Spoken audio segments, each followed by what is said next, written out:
Right as I walked down the aisle, my sister stood up and shouted, "You're pathetic!" Hi, I'm Emily, the quiet one in the family, the one everyone overlooked.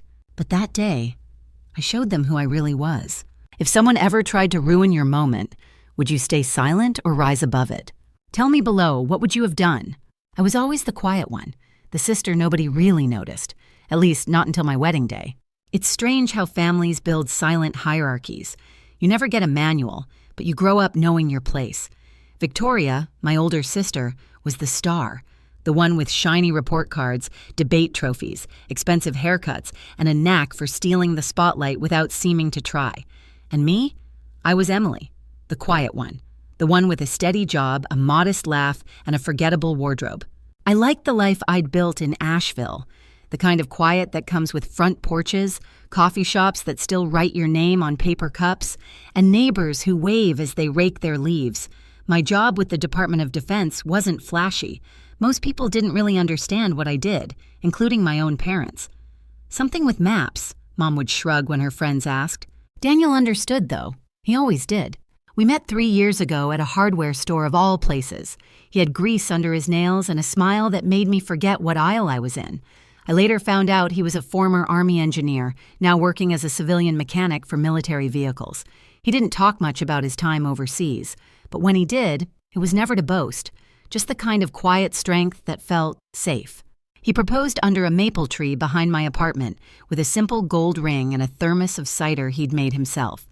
"I like your kind of quiet," he'd said, slipping the ring onto my finger. I cried, and then we laughed because it was the same hand I'd just burned taking biscuits out of the oven. Victoria didn't say much when I called to tell her. Just a pause, then, "Well, that's fast, but congratulations." Now, weeks before the wedding, we were all back at the family home for dinner. The leaves had begun to blush red, and every porch on our street had a pumpkin or two. Mom had lit cinnamon-scented candles, and Dad was outside tinkering with the old grill. Inside, the table was set for 6. Victoria arrived 10 minutes late, heels clicking, scarf perfectly draped. "Oh, you brought Daniel," she said, barely looking at him. "That's nice." Daniel smiled, ever the gentleman, and handed Mom a jar of honey he'd picked up from a farmer's market. She beamed. "Oh, thank you, Daniel. That's so thoughtful." During dinner, the conversation, predictably, drifted toward Victoria's latest court victory. "It was a corporate fraud case," she explained, waving her wine glass. "You wouldn't believe the mess they made of the spreadsheets." "Oh, Victoria, you're always fighting for justice," Mom gushed, slicing her roast chicken. "Emily, pass the potatoes, dear." I passed the potatoes. They didn't ask about the flower arrangements I'd been picking out for weeks, or how Daniel and I had decided to write our own vows, or even where we were planning to live after the wedding. Kelly, my best friend and bridesmaid, texted me under the table, "Breathe. They'll come around. They always do." Daniel, sensing my quiet withdrawal, reached over and topped off my sweet tea. A small gesture, but it anchored me. Later, while clearing plates, he brushed my back gently as he passed. I felt more seen in that one moment than during the entire dinner. That night, as I lay in bed in my childhood room, surrounded by faded posters and dusty trophies, I scrolled through Instagram. Victoria had posted a photo of someone else's wedding, a grand ballroom, chandelier lit with a caption that read, "Now that's a wedding. Hat goals, now timeless, how classy." No likes from me. The next morning, I overheard something in the kitchen. I wasn't eavesdropping exactly, just moving slowly down the stairs in my slippers, trying not to wake Daniel. Mom was at the stove. Victoria leaned on the counter, her voice too crisp for mourning. "She's marrying a mechanic? That's beneath her. She always aimed low." Silence. Then Mom said gently, "Well, Daniel seems kind." "That's not the point." I didn't go downstairs after that. I went back to the room, closed the door, and stared at my reflection in the mirror. My face looked tired, but my spine felt straight. Later that day, I went to the bakery to finalize our cake order. Daniel had asked for carrot cake, the kind with real shreds of carrot and not too much frosting. The bakery smelled of cinnamon and butter, and the woman behind the counter knew my name. That meant more than any hashtag. As I left the shop, pumpkin candles flickering in the window behind me, I thought about Victoria's words. Mechanic. Beneath. I held the cake receipt in my hand and thought, she has no idea who I really am. The first sign came in the mailbox, RSVPs that felt more like rejections than regrets. It started slowly. One envelope, then another. At first, I thought it was just normal, the way people get busy or how travel plans fall through, but then I noticed the tone. "Unfortunately, we won't be able to make it," scribbled in hasty pen, no well wishes, no warmth. Others didn't even bother writing a note, just a cold, regretfully declines with nothing else. And then the names started to add up. Aunt Joyce, Uncle Marvin, Cousin Rachel, my dad's golfing buddy who once said I reminded him of his daughter. Decline, decline, decline. I sat on the couch, RSVP cards spread across my lap like tiny, silent verdicts. Daniel walked in from the kitchen with 2 mugs of cider. He'd warmed them himself and added cinnamon sticks the way I liked. He handed me one and glanced down at the mess of envelopes. "Looks like we'll save some money on catering," he said with a crooked smile, trying to lighten the mood. I gave a tired chuckle and leaned my head on his shoulder. It's not just that they're not coming, it's how indifferent it feels, like they couldn't be bothered. He placed his mug down and wrapped an arm around me.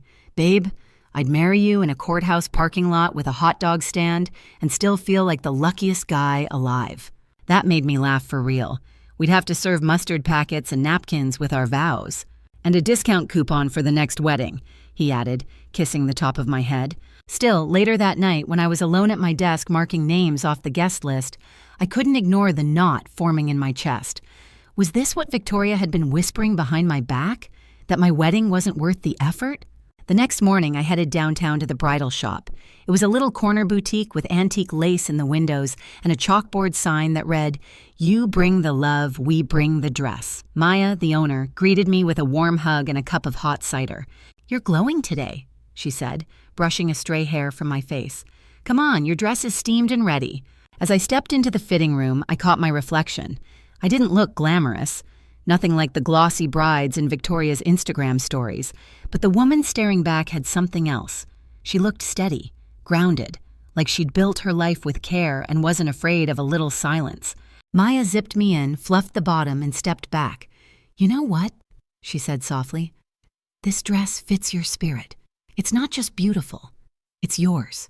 Before I could respond, the bell above the door jingled, and there she was, Victoria, in heels that clicked against the hardwood, holding a to-go coffee like it was an accessory.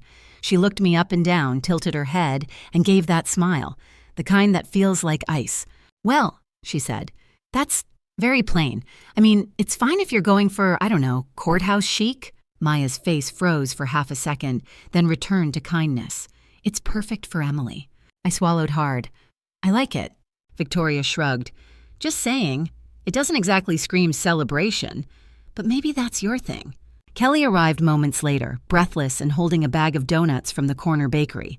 She kissed my cheek and turned to Victoria with a casual, "Oh wow, you made it. That's unexpected." Victoria smiled without humor. "Well, someone has to supervise the simplicity." I could have said something, but I didn't. Not yet. Kelly squeezed my hand behind my back. "You look beautiful," she whispered. "Really, don't let anyone rewrite your day." After Victoria left, Maya brought out a velvet box with a delicate hairpiece she thought would suit me. Handmade, pearl-studded, not flashy, just elegant. I tried it on and felt, for the first time in weeks, like a bride. But peace never stayed long. That evening, a text lit up my phone as I sat in bed, watching the shadows stretch across the ceiling. It was from my cousin, Allison. "Hey, just wanted to let you know I won't be coming. Victoria called me last week and said your wedding's not really worth the trip.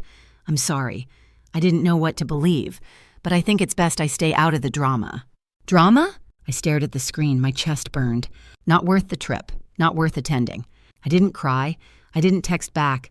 I didn't throw the phone across the room like some movie moment. I just sat there. Then I got up, walked over to the guest list on the fridge and crossed her name off. Then Uncle Marvin. Then the others. If they wouldn't show up for me, I wouldn't waste another ounce of energy on them. The next morning, I brewed a strong pot of coffee, packed a small box with the RSVP cards, and tucked them away in the bottom drawer of my dresser. Not out of anger, not out of bitterness, just closure. Outside, the air smelled like leaves and charcoal. The neighbors were raking their yards. Kids rode bikes in puffy jackets. There was a BBQ stand near the corner with a handwritten sign, "Pulled pork special at $7, comes with sweet tea." I bought 2 and brought one back to Daniel. We ate on the porch, the breeze playing with the paper napkins, and talked about nothing in particular, just the way we liked it. Not everyone would be there on our wedding day, but the right ones would. The chapel doors opened, and for a moment everything felt perfect, until my sister stood up. That morning, the mountain air was cold enough to bite, but clear enough to feel like hope. The trees blazed with orange and gold, their leaves catching the sunrise like tiny stained glass windows. Kelly handed me a steaming cup of coffee as I sat in the makeup chair by the window of the lodge. The stylist hummed softly while curling the last lock of my hair. "Do you feel ready?" Kelly asked, gently touching my shoulder. I smiled faintly. "I feel solid, like I'm standing on my own feet, even if half the guest list disappeared." She grinned. "That's because you're not walking alone. You never have." Outside the lodge, the photographer called for family pictures. We gathered beneath a canopy of maples that dropped leaves like slow confetti. Mom fussed with my veil while Dad adjusted his tie, looking more nervous than I was. Then Victoria walked up, her heels crunching on gravel. She leaned in close and whispered, "It's not too late to change your mind, Emily. You can still walk away with dignity." I didn't respond. I just held her gaze for a heartbeat longer than she expected. Then I stepped away for the next photo. The chapel was a little stone building tucked into the hillside, with wood beams that smelled of pine and candles flickering in mason jars along the aisle. A local violinist played Canon in D, and I stood just behind the double doors with my bouquet in both hands, trying to slow my breathing. Daniel waited at the altar, his face calm, hands folded in front of him. His suit wasn't designer, but it was pressed and honest. His eyes found mine across the distance, and something inside me settled. When the doors opened, I stepped forward. Each footstep echoed slightly on the old wooden floor. I passed rows of familiar and unfamiliar faces, some smiling, some politely curious. Kelly was already at the front, holding my bouquet's twin. I walked slowly, breathing in the mix of pine, wildflowers, and candle wax. As I reached the altar, Daniel took my hand. It was warm, solid. The minister began the ceremony, voice low and reverent. "We are gathered here in this place of beauty and peace." But then, a voice sharp and slicing broke the hush. "You're pathetic." The words rang out and all heads turned. Victoria had stood from her seat, a hand on her hip, face flushed. "You're marrying beneath you, Emily. This whole thing is a joke. Look at this place. Mason jars and cornbread? Really?" Gasps scattered like wind through the pews. My mother's mouth dropped open. My father closed his eyes. The violinist froze mid-bow. Daniel didn't move. He didn't even blink. He just kept his eyes on me. And I felt my breath catch, but not in panic, in clarity. I turned to face her. My voice didn't rise. I didn't shake. I didn't explain. I just said, "Continue." The minister hesitated. The guests held their breath. And for the first time in my life, I chose silence as power. Victoria slowly sat down, her lips still moving, but no one was listening anymore. The ceremony moved forward. We said our vows, words we'd written late one night over homemade chili and red wine. Daniel spoke first, voice steady, hands warm in mine. "I promise to hold space for your quiet, to see you when others overlook you, to make a life not of noise, but of meaning." My throat tightened, but I didn't cry. When it was my turn, I took a breath and let the words come. "I promise to walk beside you, not behind, to trust the quiet between us, to build a life full of small moments that matter." When the minister pronounced us husband and wife, the applause felt tentative, like everyone was still watching for something to go wrong. But nothing did. At the reception, guests gathered under string lights strung between trees. Trays of smoked brisket, cornbread, and pitchers of sweet tea lined the wooden tables. Kelly toasted us with a short, funny speech about friendship and breakfast tacos.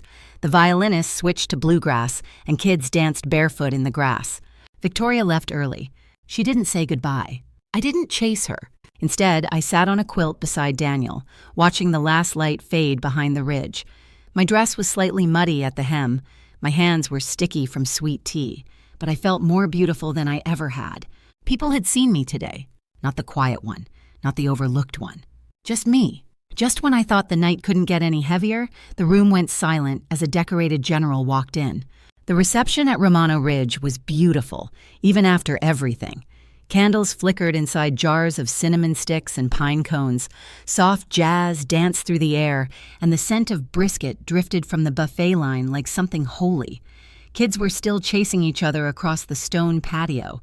Kelly had changed into flats and was convincing a cousin to try the sweet tea with lemon.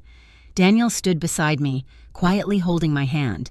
No speeches had been made yet, but the silence in the room was louder than any microphone. People didn't know what to say after what Victoria did in the chapel. The whole walk from the altar to the lodge had passed in a haze. I'd smiled, nodded, thanked guests for coming, but my body was moving through water. My head buzzed, but I wasn't angry. I was tired. Not just wedding tired, tired of proving my worth. I noticed how guests looked at me, eyes darting quickly away, smiles too tight, some even sympathetic. I'd become the girl with the dramatic sister, the quiet one who got embarrassed on her own wedding day. I thought I could stomach it. I thought I could just move on. But then the doors opened. He didn't need to speak. The moment General Warren Halbrook stepped into the lodge, every fork paused mid-air. His uniform bore more metal than fabric. Silver stars glinted against the low amber light, and his posture cut through the crowd like a blade. 2 soldiers trailed behind, opening the doors for him like something out of a film. And yet, when he saw me, his entire face softened. "Captain Carter," he said, walking toward me with measured steps, "you've outdone yourself." Gasps rose like a gust of wind. Daniel stiffened beside me, unsure of what to do. I stood slowly. My hands trembled, not from fear, but from the sudden weight of eyes. The general took my hand in both of his. "It's been a long time since I've seen you in anything but camouflage. You wear civilian life well." I could hear someone behind me drop a spoon. Thank you, sir," I managed. My voice felt unfamiliar, like I hadn't used it in years. He turned to face the guests, clearing his throat gently.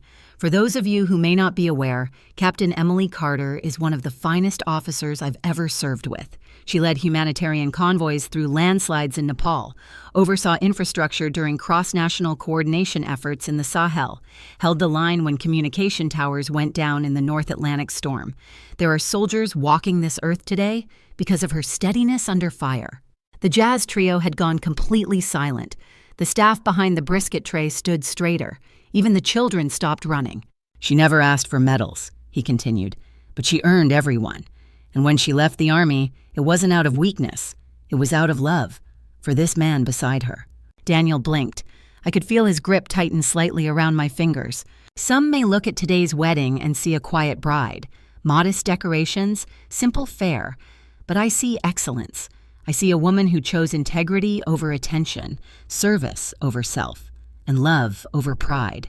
Victoria was seated 2 tables away. I didn't have to look at her to feel the heat rising from her skin. Then Antonio Mitchell, Daniel's uncle, rose from his seat near the back. "I'm sorry to interrupt, General," he said, adjusting his cufflinks, "but if we're giving proper due, may I add something?" Halbrook smiled. "By all means." Antonio stepped forward, glass of iced tea in hand. "Most of you know me from the aviation industry, but what you may not know is that the man Emily married, Daniel Miller, was responsible for designing a flight routing system that's prevented over 2,000 mid-air collisions in the past 5 years. He doesn't talk about it, but he saves lives, too." Now people were turning in every direction. Whispers gave way to gasps, and then applause. Not polite clapping, but genuine, rising from the chest clapping. I saw Kelly wipe a tear before raising her glass. The brisket chef nodded solemnly toward Daniel. Even my father stood, hands awkward but sincere as he began to clap. Victoria didn't move. Her mouth parted slightly, but no sound came out. For the first time in my life, my sister was speechless. I didn't gloat. I didn't turn to her with triumph. Instead, I turned back to Daniel. He looked at me not with surprise, but with the quiet recognition of someone who had known all along and just waited for the world to catch up. Later, as the jazz resumed and candles flickered lower, people came up to shake my hand. Some offered thanks. Others said they'd had no idea. I smiled, nodded, but didn't elaborate. Let them wonder.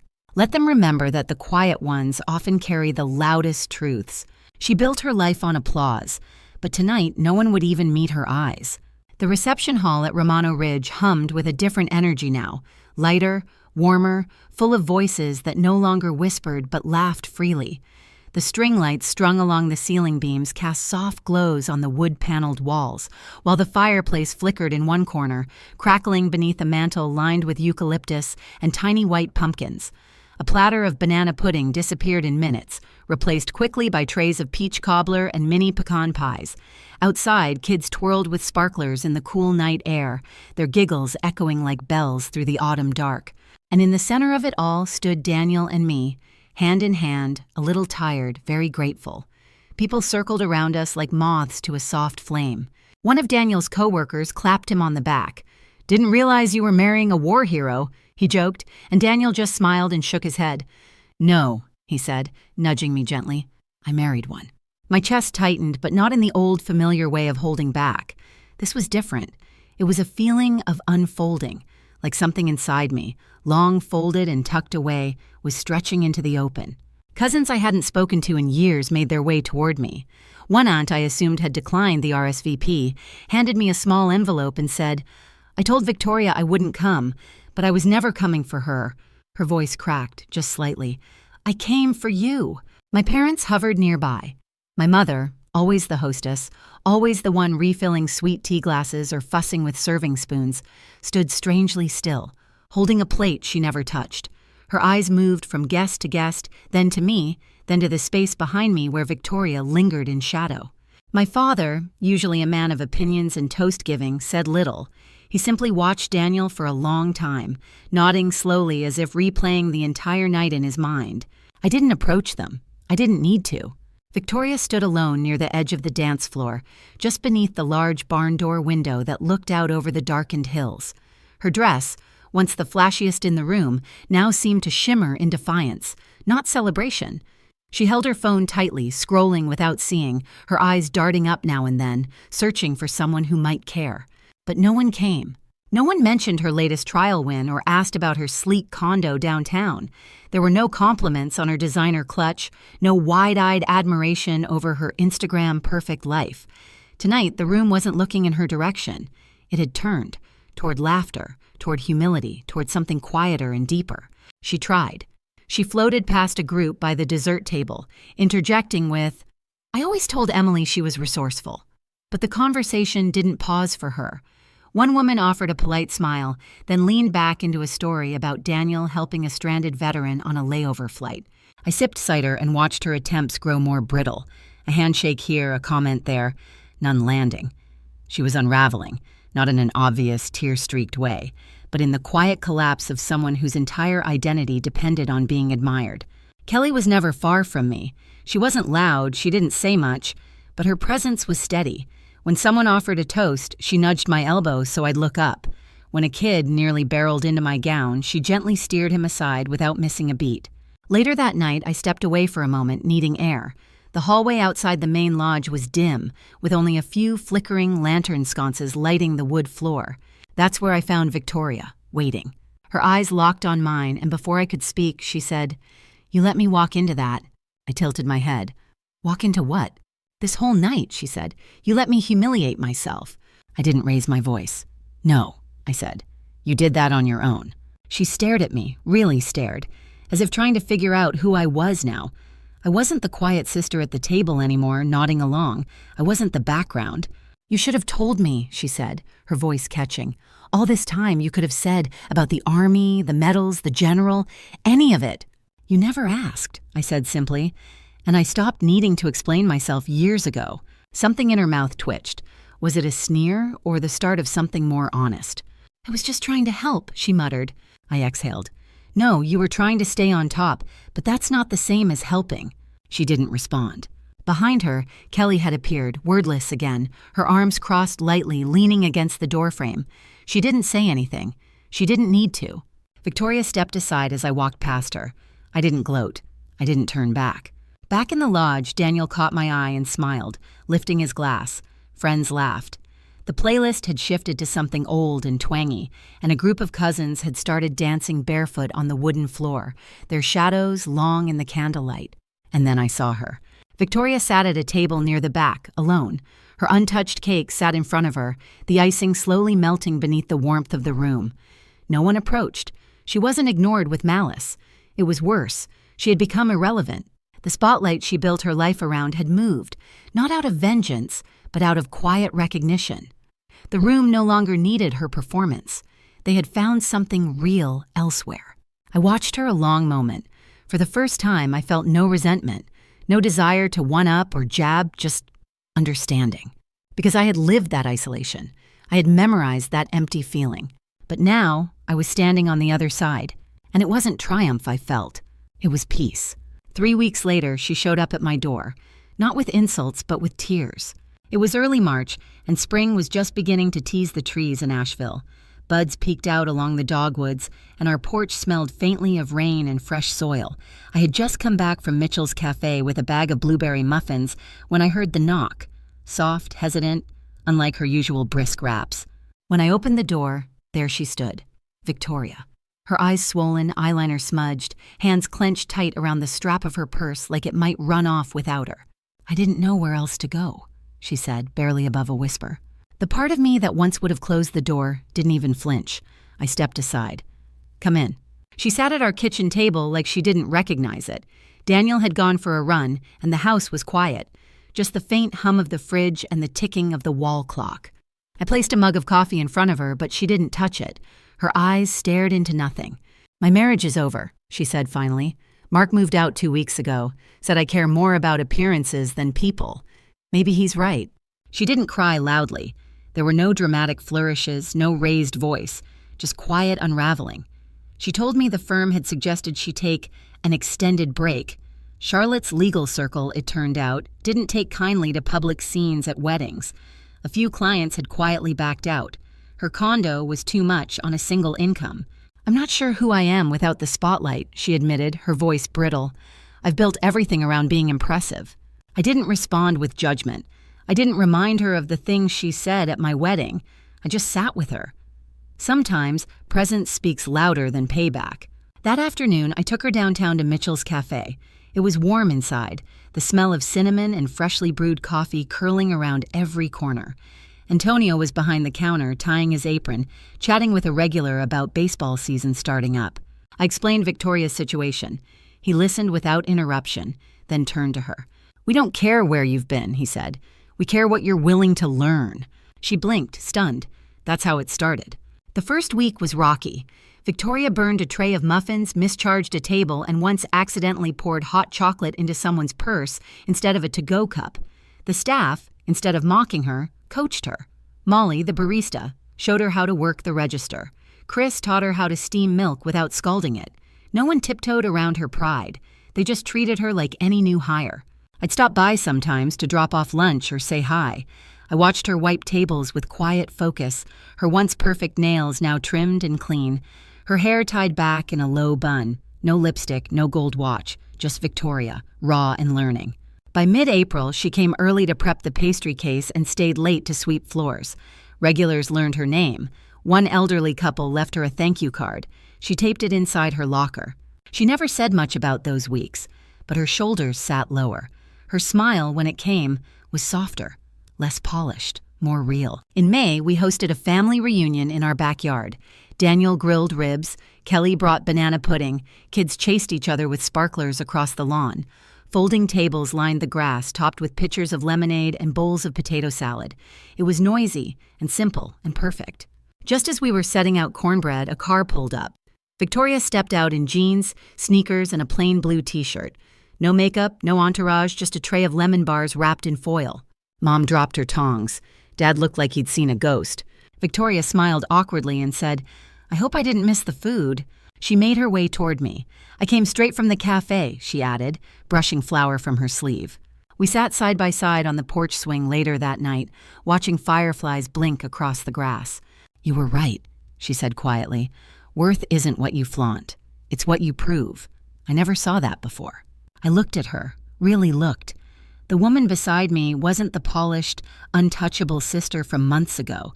She was real now, softened, human, and I felt no anger, no need to win. I just reached for the pitcher of sweet tea between us, poured her a glass, and said, "You're doing fine." We didn't say anything more. The night didn't ask for it. The sound of laughter floated through the air, mingling with the scent of grilled peaches and fresh-cut grass. And in that moment, I understood something deeper than revenge. Watching her learn, watching her grow, it was enough. I didn't need her to suffer. Watching her finally find herself was more powerful than any payback could ever be. She didn't ask for forgiveness that night, and I didn't need her to. Sometimes healing doesn't come with grand gestures, but with small, honest steps on quiet afternoons. In life, we often wait for apologies to feel whole again. But grace, when freely given, can mend more than bitterness ever could.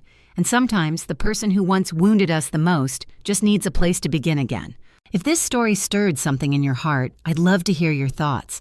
Have you ever chosen love over pride and found peace waiting on the other side?